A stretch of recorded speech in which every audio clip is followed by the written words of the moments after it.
Hey guys, welcome back to my channel. So today we are going to unbox this. So this is a 1970 Roadrunner, and this is by Hotwheels from the Silver series, and more specific, this is from the Fast and the Furious Tokyo Drift. So I bought this for $299, which is the MRP. So let's unbox this.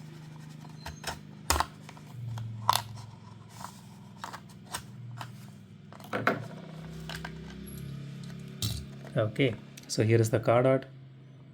Honestly, the card art in this particular Fast and the Furious series, it's really good. The color scheme on this one actually catches the Tokyo vibe.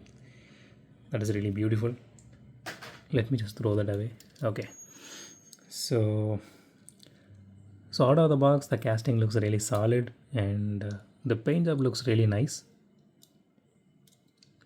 Okay, so it has headlight detailing here, and it has grill detailing here. The grill details are like engraved and painted on top of it, so it is good. So it has tail light detailing here, so I'm so happy to see this. And you can see the Plymouth lettering here. That is really awesome.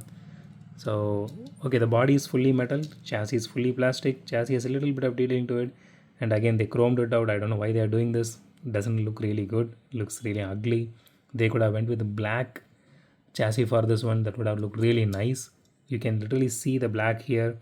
Think about this black matching this entire black on the chassis. That would have looked really beautiful. So the rims on this one looks really good, and it has interior detailing to it. It does look really good. So the door handles are embossed on this one as well. So I'm really happy about this. So this casting looks really good. Okay, let's weigh this casting now.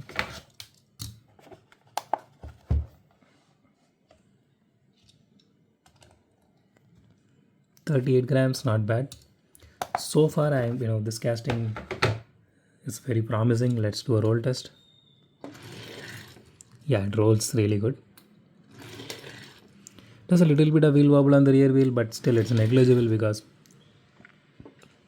it rolls really well. Okay, so let's rate this casting. Again, without any hesitation, I'm giving this a 10 by 10. So it's a solid 10 by 10 from my end. So that's it for today, guys. If you like my video, hit the thumbs up button. If you love my video, subscribe. And as always, thanks for watching this video. Have a great day. Goodbye.